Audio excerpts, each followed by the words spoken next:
We also partner with all the other food pantries like White River Christian Church, St. Vincent de Paul. We partner with Harvest Food Bank. So we all try to work together. Our main hours are Tuesdays, but we'll take anybody every day of the week, anytime they come in. Right now, our food pantry is super low. And we're hearing from a lot of the other area food pantries, they're all low as well. I don't know if it's the cost of food is going up, so we're getting more people. Less people are donating just because you're spending more at the grocery store or on gas or medical, whatever that case may be. We haven't had to do any kind of food drive for probably 8 years, I think. And now we're getting back out there and trying to let people know. Your food, I think Beverly always tries to ask for dinners like the taco kits, the hamburger helpers, and that kind of thing. So what she tries to do every week is put together a recipe.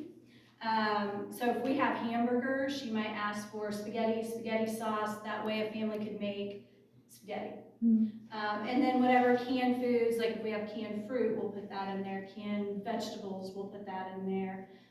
Most of our pantry is canned food, non-perishable items. I think just recently somebody said Ann had maybe asked for blankets. We're thinking ahead to wintertime. We're dealing with a homeless population that we haven't really dealt with as we've had homeless off and on. This year to date, so starting in January to I think our last numbers was a couple weeks ago, we've helped 70 homeless people in some kind of capacity, whether it was a hotel stay, getting them to a shelter, food, a shower. We do have a shower in our office, and that's for homeless people to come in and take showers. So we're dealing more and more with homeless people pretty much on a daily basis. So what we like to do in our food pantry is give them those cans that have a pop top on them, and we'll give them plastic forks so that they can eat. We might give them peanut butter and jelly so they can make a sandwich. Just easy things, the crackers, that come in packages, those little cheese crackers. We give things like that. And of course, thinking ahead to winter time, if they refuse to go to a shelter, we can at least give them a blanket along with food. Yeah. Do we have a shelter, a homeless shelter in Hamilton County? We do not. We have Third Phase, which is right down on Allisonville Road. We will utilize them, but they are somewhat temporary, and a lot of times they're full. So what we try to do when a homeless person comes in, we try to get their whole story. Like, why are you here? How did you get here? Have you lived here your whole life and suddenly you have a drug problem or alcohol problem? So we try to get the whole story, and then we try to find a shelter that suits them. Like if it's a drug and alcohol issue, we try and find a shelter that might have drug and alcohol counselors where they can have an extended stay. If it's a matter of they lost their job and just couldn't pay their rent, they're suddenly evicted, they've suddenly found themselves in a bad position, we try and find a shelter that maybe would have counselors that could help them get a job that has transportation and those kinds of things. So we try and look for a shelter that suits the needs of a person. Yeah. Just wondering how they would then get to the shelter. Yeah, that's always a challenge. Yeah. We do have, I don't know if you guys know, our mayor, when he became mayor, he hired Officer Ben Luger, who now strictly deals with homeless people. And so we partner with him quite a bit. And so we will ask him if anybody's available to transport. If it's close by, we'll do it ourselves. So we try and find a way. Sometimes they have a friend, like out of nowhere, they might say, oh, I got a friend that'll pick me up.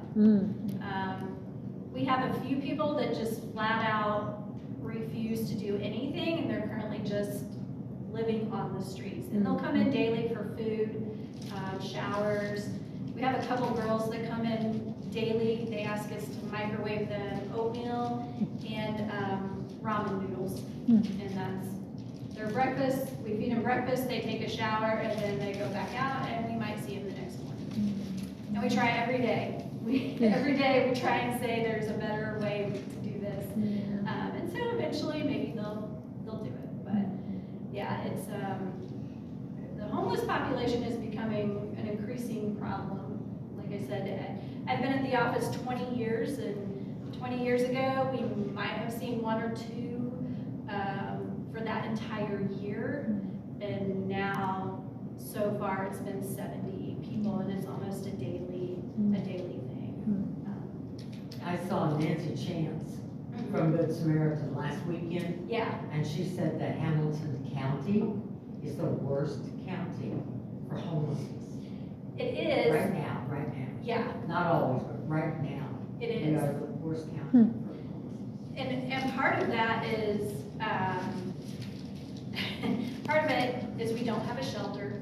So we're all scrambling. What do? We work very closely with Nancy. A lot of times Nancy and I will work together and put people in a motel for 2 or 3 nights. And our hope is we can figure out what our next steps are. We just don't, the bottom line is we don't have a shelter in Hamilton County. And the surrounding shelters, like a Wheeler Mission in Indianapolis, is full. So what do? There's been a lot of times where with Officer Luger, we're like, okay, if we can put somebody in a hotel for a week, then a spot might open up somewhere else, and we can get that person in that shelter. So how far away do you send them to shelters? Wherever we can. Anderson has shelters, and Kokomo has a shelter, Indianapolis has several shelters. Actually, the trustee's office, not a lot of people are aware of this, but we actually have 2 shelters that we run. One is right on our office. It's a little like studio apartment, and another is a 2-bedroom house on South 11th Street. Currently, right now, the house on South 11th Street has a mom with 2 kids. She just had a baby. She came to us from Arizona. Was running from a domestic violence situation, got to Noblesville, was staying out at Quality Inn, got in contact with Ben Luger, and Ben Luger got in contact with us. It was a big circle. And so we put her in our shelter. She now has had her baby, and we're hoping to transition them to housing. She's working on getting a job. She has a 15-year-old daughter that works as well, and so our hope is to find some type of housing, which is a whole other problem in Noblesville right now. And then currently in our little house next to our office is just a single mom who is working, got evicted from her place, had nowhere to go. She had been paying for hotel stays out at the Fairfield Inn. Somebody got her in contact with us, and we put her in our little shelter, and our hope is she can save money and then eventually be able to move out on her own. But she works full-time, and when she gets the money saved, she should be able to be independent and living in an apartment. So it's a story we hear a lot. We get people from everywhere. I think part of our problem is 37. Somehow people get to Walmart and that Quality Inn, and then they stop. So we're not sure what goes on. What's the determining factor for whether an area should have a shelter? Like, how does that happen? Well, we have tried for a long time. All the social services in Hamilton County have tried for a very long time to get something here. You gotta have your politicians on board. You gotta have money, right? Those are the 2 biggest things. And then you have to have people willing to work the shelter, people willing to have it in their community. You know, there's always that, do you want a homeless shelter right behind your church? You know, there's always those things. And you're dealing with so many issues, like you have domestic violence, and you issues, and you have people with drug and alcohol issues. You know, so do you throw them all together and Right. hope for the best, or do you build, you know, 5 different shelters? Yeah. Yeah, there's just a lot of ins and outs to it. And then they're not cheap, right? You gotta be able to fund it more than just that one time a year, but, Right, yeah. yeah, I can see. Yeah, so it's a hard thing to try and figure out, it really is. And then with the cost of rents going up in not just Noblesville, but everywhere, people are just getting kind of pushed out of their homes, which is another issue. And, one thing Nancy told me was that now in the leases, that the landlords can raise your rent, and they don't have to give you notice, and there's no cap on how much they can raise it, even though you've got a lease, Right? they So- can raise your rent. Yeah, so in January and February, we saw that a lot in our office. Rent was getting raised $400, $500. People couldn't afford it. They were already at $900. You know, that gets to $400, so now you suddenly owe $1,300. You know, your budget might be able to hand $50 or $100 increase, but $400 or $500, that's gonna hurt anybody. So we saw a lot of that.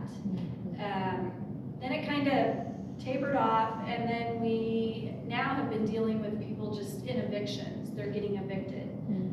Apartments don't mess around. Like they just, you know, if you didn't pay your rent for 1 month, if the 15th comes up, say your rent's due January 1st, you haven't paid it by January 15th, they've already started the eviction process. Wow. So then you now have attorney fees, you have late fees, you have your rent, you know, so now you owe not just $1,200, but now you owe $2,000. So in June, I don't know what happened in June, but that's all, basically what we saw in our office was people getting evicted. And we were just trying to save them so they could be in their homes. So we got a lot going on. Wow, you're doing good work. We Good do. work. Yeah, we do. Do you see something that, I know a homeless shelter, but on a, maybe a small, something that's missing in this community, a service that's needed, that's not being addressed? Yeah, I mean, again, it's our house, it's transportation and housing are our 2 biggest issues. You know, there is Noble Manor, that is based on your income, a lower rent, you can get on Section 8. That typically has a year's wait list out there. And so now, if you're on a year's wait list, you don't have anywhere to go. And then transportation is just huge. You know, you can try and live downtown if you can find something available and maybe walk to Meijer or Walmart or something like that. But you can't just, you know, it's not easy to walk anywhere. It's kind of like I tell, like my mother-in-law who grew up here, lived here in 1978. I said, it's not, Firestone's gone. So those days of walking to a great job are gone. So trying to get anywhere can be a problem. But don't we have that, is it called Hamilton County Express? We do, and it's good, but you have to give them at least 24-hour notice. And if you're trying to get to work, what we have found is you have to set up at least 2 weeks in advance. So if you're working Monday through Friday, 8 to 5, you have to set that up at least 2 weeks prior. So it is a good option, and it does charge, not huge, but I think it's, I can't remember if it's $5 round trip or $5 per trip. So again, you have to be able to afford something like that. We've done gas cards for people. We currently are out, but gas cards have been a huge help as well. We typically would give people like $20. It was meant for people to get to work. We have given them, we've had a couple of homeless people that live in their cars. So when it got to be 90 degrees, we would give them a couple gas cards so they could run their air conditioning. Or in the winter, when it gets below 32, we would give people gas cards so they could run their heat. And with the price of gas, that Yeah. doesn't take much. It doesn't, and $20 doesn't go super Doesn't go far, very but far. it's something, you know, it helps people get through for a little bit, so, gas cards have been a good option as well. Yeah, we might wanna do a specific rate fundraiser for that, like, yeah, Yeah, that's, but yeah, anyway, like I said, anybody that, you know, the one thing we always offer somebody in our office when they come in for any kind of assistance is a bag of food. You know, How, you know, we have a lot of food sources here. How really short is food? I know you say you're down, but, I mean, we have the Harvest Bank, White River, yeah, and they're all, St. Vincent's de Paul. they're all down. all down. All the food, because we kind of did a little survey, and then we do Nancy Chance puts together a monthly network meeting, and they've all mentioned that they're just all down. I think donations are just down. We have more and more people coming in. And also food, like our food pantry, for instance, you can come in and you can get canned food, cereal, but you can't get eggs, milk, meat. You can't get in the summer you can get fresh vegetables, not in the winter. Somebody like White River Christian Church has milk, eggs, meat, those types of things. So sometimes people have to visit 2 or 3 food pantries in order to get what they need. And also like food stamps, you can't buy laundry detergent, toilet paper, toothpaste, it's strictly food. So a lot of people will go to food pantries to see if they can get those items, deodorant, shampoos, all that. Isn't your front little lobby open on the weekends so people can go in there? You have a refrigerator, they can get food out of that? It's not open on weekends, it's open every day during the week. Oh, And here was our problem. We were getting that food from Kroger. It was their stuff that was about to expire, they couldn't really sell it, but it still had a little bit of life to it. So it was like lunch meat, breads, donuts, fruits, the home meals that you can make at home. Gleaners came in. Gleaners got a new president that used to work at Kroger. Gleaners came in and said everybody has to be a part of Gleaners in order to get that. We are not a part of Gleaners, and because we're a government agency, not a nonprofit, we could not join Gleaners. So that took our food away from us. And so we've been trying. Gleaners now has a new president, there's a new person in charge. So we were gonna try and revisit that and see what are some things we can do. We tried going to a couple Krogers where we had friends and just said, hey, can we, you know, just pick up one day a week, that's all we want. So we're still working on that. We did partner up with Stony Creek School. And they, on Wednesdays, they will bring us their leftover carrots, apples, peanut butter and jellies, their milks, string cheeses. And so we do put that up front for anybody to take. So parents will come in and grab some for their kids. Our homeless people will come in and grab some. So it's something. And then in the summertime, when the farmer's market's going on, we do partner with the local farmer's market, and we will, on Mondays, we'll pick up any leftover produce, so lettuce, tomatoes, corn on the cob, those types of things we'll put out front too. Yeah. Anybody where do can you come, get that? From the Saturday farmer's market? right, yeah, Beverly or Mike will go and pick it up. I think they go to Harvest Food Bank and get it. Oh, okay. And I think Harvest actually might pick up, and then we pick up from there. So we will get their, yeah, stuff they didn't sell basically, and we'll just set that up front for anybody to come in and take.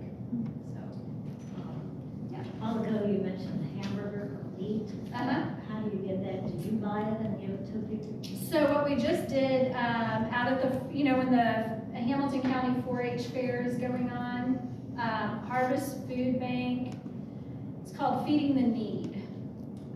So once the cows are done out of the 4-H show being shown, that meat then gets butchered, and all the food pantries will chip in money, and then we'll get meat from the 4-H fair. That's how we do a lot But of that would be short-term, wouldn't it? It is short term, so that's why we don't have a lot don't know how like White River gets their meat, or a lot of people like White River or Grace Church, they will partner with Gleaners because they're technically a nonprofit, and so they'll get stuff from Gleaners as well. When you get the meat, is it frozen, like in, Yes. 1 pound packages? Yeah, it's 1 pound packages, and if it's not frozen, we freeze it and then pass it out as we go.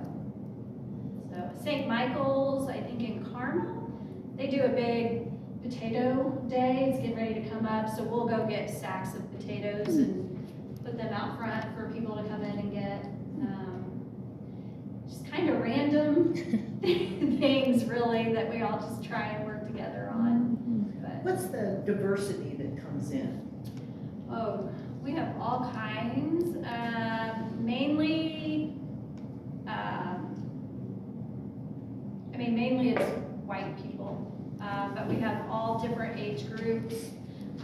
We do have a Middle Eastern population, like 5 or 6 Middle Eastern families that come in. Here in Noblesville? Yep.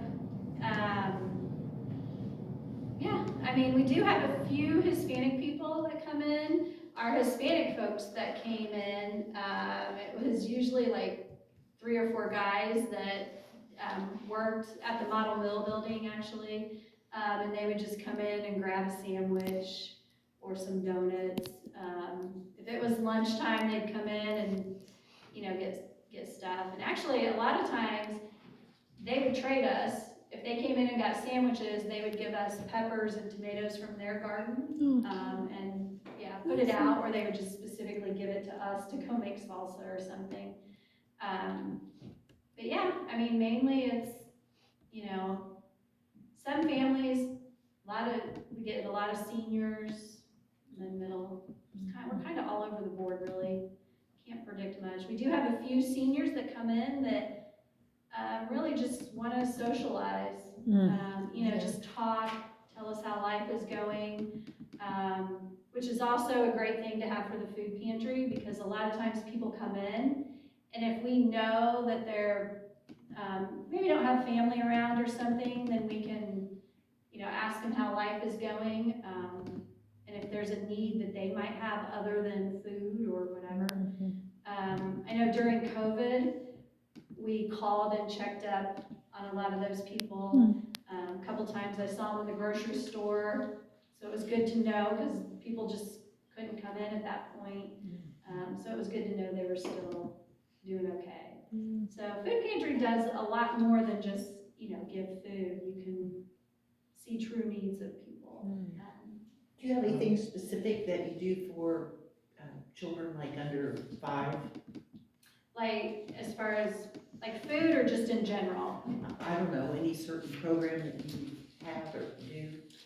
So we do partner with Tri Kappa sorority, and they will do, maybe you guys have seen the Red Stocking Fund. It usually starts, I think, in November. People will donate to that, and then that money comes to our office, and we will then partner with the schools and the school counselors. And in the summertime, we will do a back to shoe giveaway for Noblesville school-aged children. And they can go in. Typically, we get anywhere between $10,000 and $12,000 from that program. So we take roughly 80 to 100 kids. They get $100 each. They can go to Shoe Carnival and buy shoes with that $100. And then right before school starts, we partner with Kohl's, and they get another $100 each, and they can buy back to school clothes at that point. We have, over time, we've done school supplies, backpacks, that kind of thing. We've also we partner with the Boys and Girls Club, and they do Stuff the Bus at Christmas time. They're in the parade.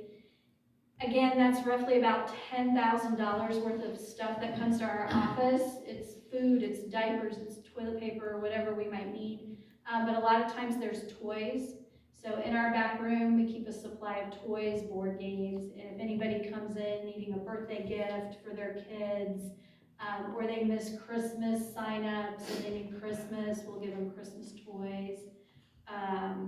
We partner with Geist Christian Church, which is in Fishers, Geist, at Thanksgiving and Christmas, and we give them 15 to 20 families, and they will get a Christmas gift, and they give them a really nice bag of food, like a turkey, a ham, green bean casserole, potatoes, everything to make your dinner. And so we'll pick 15 families that come in our office that we feel might actually cook a turkey or a ham, and then use the food and need the Christmas items. So we do various programs for kids. And then sometimes it's just based on a need. If somebody comes in and they say my kid needs a preschool program, or if a mom's not working because their kids are small and they don't know where to go for preschool, we try and lead them in those directions as well. So it kind of varies on what's needed. Excellent. Are you getting enough government funding to do what you need to do? We do, yeah. So our money comes from tax dollars. And, you know, we're pretty low on the list of how much we get. We run on a, you know, we don't have $10 million by any means, but, yeah, we do have enough money to run what we can run and do what we do. Do all the townships get the same amount of money, or is it based on your tax rate? Right, it's based on your tax rate and it's based on your population. So like Sheridan, they don't have near the budget we have. So that's a whole different thing. Same with like Cicero, Arcadia, White River Township. White River Township. Carmel has a bigger budget than us. So it's just based locally on what we get.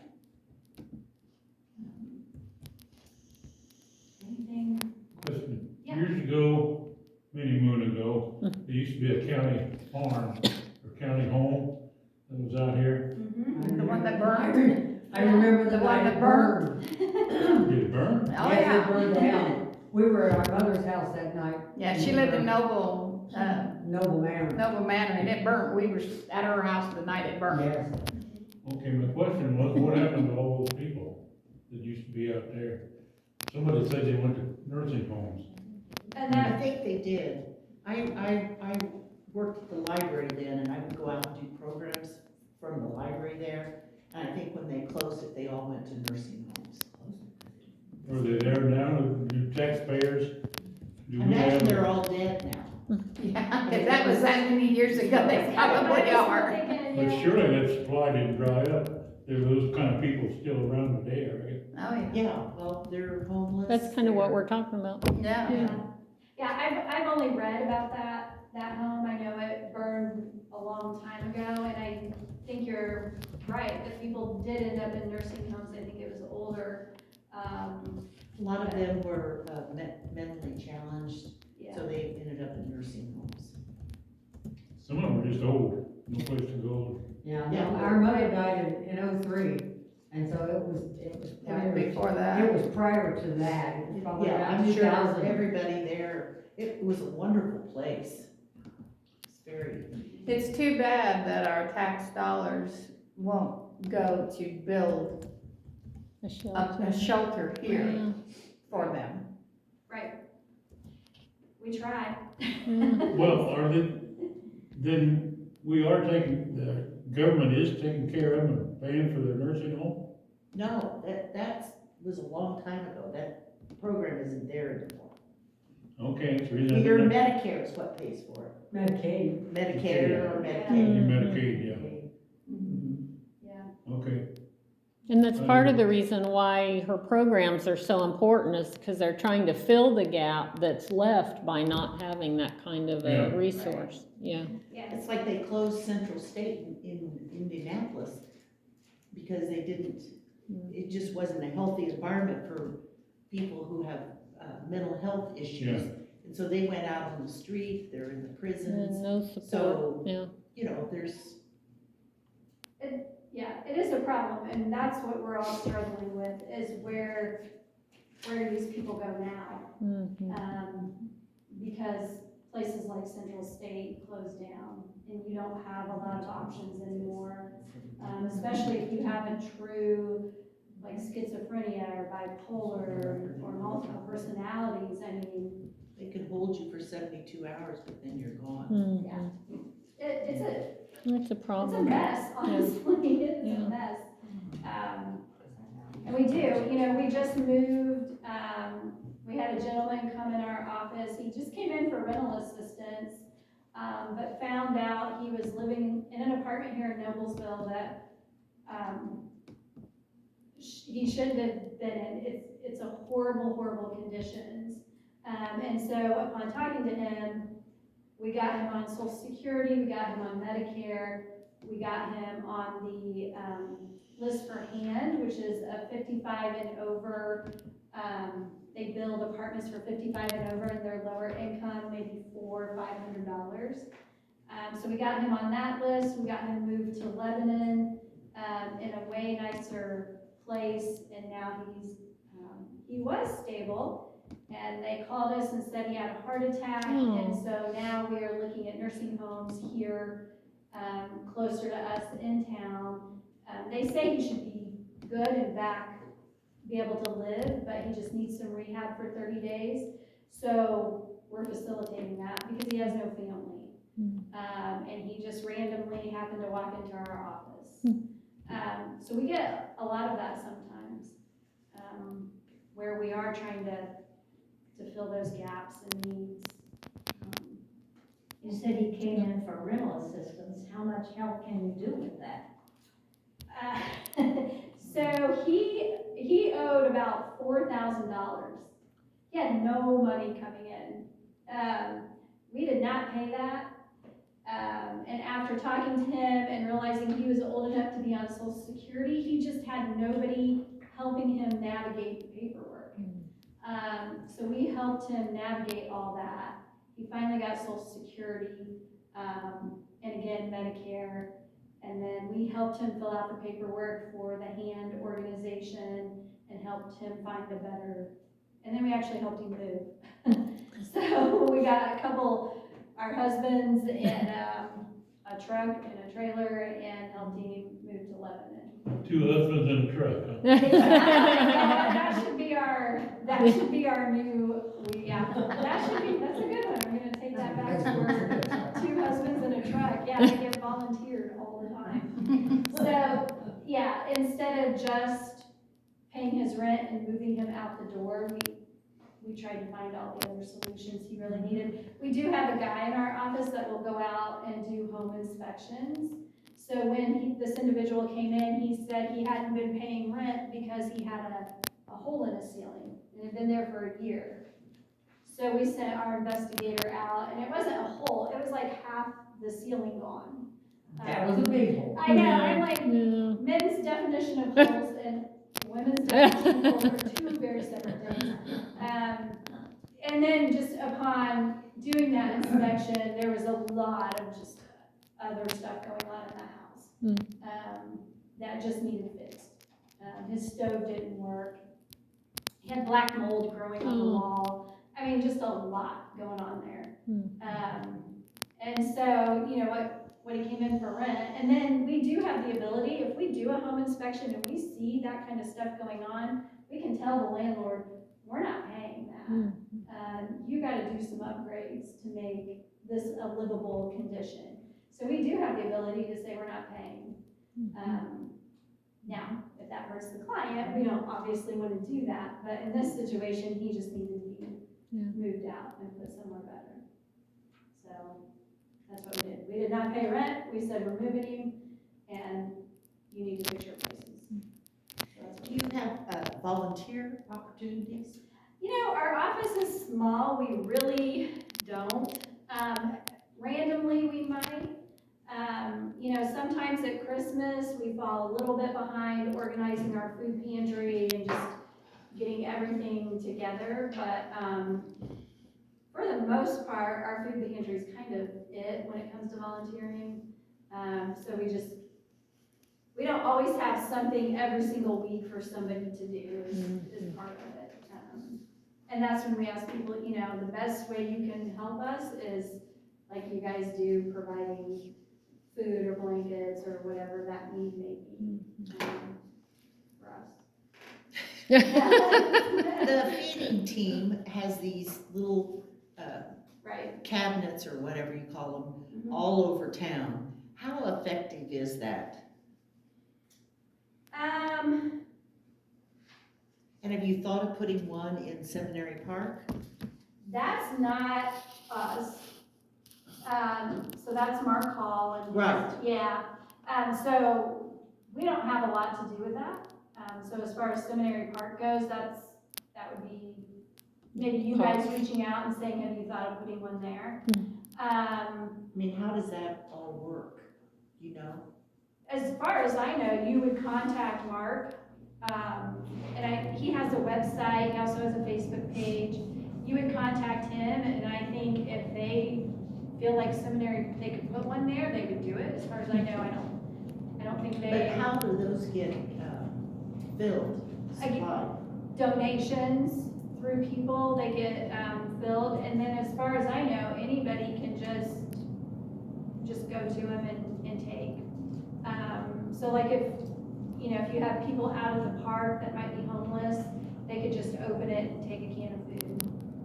That might be something if we make the contact, and then it could be part of our mission to help keep an eye on it and keep it stocked. I mean, that might be more attractive to put one there. Right. If they know somebody's right there wanting to Yes. work with that. Yeah, and I do know they work with a lot of volunteers that try and go around to all of them. They have quite a few going. That's good. Yeah, they do. Do you feel like that helps? Is that a good service to the community, or do you know? Yeah. And I mean, I don't know their numbers. Yeah. I'm not sure how they keep numbers or anything like that, but yeah, I'm sure if there's a homeless person walking in the park and they see a can of food, they're gonna take it rather than try and walk to a food pantry, you know? Yeah. So yeah, I think it would probably be a good service. My only remaining question is, do you love your job? We have to, right? I do, Well- actually. Somebody else asked me that because they knew I had been there 20 years. Yeah. But those 20 years have changed quite a bit over time, and so has our programs and people coming in. Yeah, I mean, you do have to love it and care about it to keep doing it. Yeah. And it could sometimes be real hard because the work's never done. Right, it can be very hard, and my frustration doesn't come from clients walking through our door, it comes from our politicians not doing anything. That's where the frustration gets hard. Because you see all these needs and you see people, all these social workers and social service agencies and churches trying to come together to fit what is needed, and then you just go Hit a day to wall. day, you hit a wall, but yeah, that's where I'm frustrated now. It's not necessarily people walking through our door, it's just, we need to do something. You have one employee in your office that I hope you value her because she speaks Spanish. Oh, yeah. She's very, very kind and Beverly, helpful. yeah. Beverly, yes. Yeah, everybody in our office. We have had more compliments this year from everybody coming in our door. Just everyone in our office is so nice and tries to help, and that's what we try to do. We try to be nice and kind and just see what people need to help. That's why we're there. Ann told me that you also, I brought in 2 pair of sweatpants the other day, Yes. and she said they could use sweatpants and things like that, and more clothes. True, yes, she did mention that to me. So we also have a program that we work with the jail. So Kelly Gunn works in the jail and she runs the Tower program. The what? It's called the Tower program. So it's for inmates, people in jail, and they can go into this program and they can get a job. They can get, just whatever they need to get back on their feet. The main thing is a job. Again, then we run into roadblocks of housing or transportation, and so we work very closely with Kelly. We've come up with a housing program together But her main job is to get them, you know, if there's drug and alcohol issues, she gets them plugged into AA meetings and that kind of thing. And then she works very closely with a lot of the factories in Hamilton County to get them jobs. And then they will check in with her. So if we get a referral or they say, go to the trustee's office, we will give them sweatpants or t-shirts. A lot of them need, like work shoes. Sometimes they'll want, you know, black pants if they're working at like a McDonald's, Wendy's, something like that. So yeah, a lot of times we work with people getting right out of jail, and that's typically where we try to save our clothes for them. I see. Well, I thought that she was talking about sweatpants for like the homeless for this That winter. too, yeah, it goes both ways.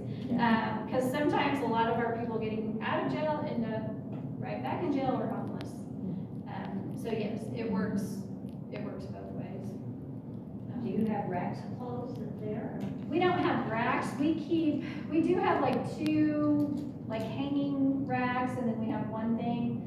And so we try and keep adult clothes on there, and then we try and keep coats as well, or jackets, on our others. So we keep specific items. We also keep underwear, socks, just your basic white t-shirts. A lot of people getting out of jail don't have those items. Homeless people always need socks. So yeah, with winter coming on, we try and keep all those things in stock. I did bring, I don't know if you guys want this, we made this up, it's our shopping list. I can leave you these copies, but these are just things that we can use all the time. And they always go out the door. So, and then like we said, the sweatpants, the blankets, we're thinking of all those things because winter's approaching and people will need them as well. Well, thank you so Yeah. much. Oh, my goodness. That was very helpful and fascinating. But, yeah. No, But, yeah, lovely. thanks for having us. Yeah. We have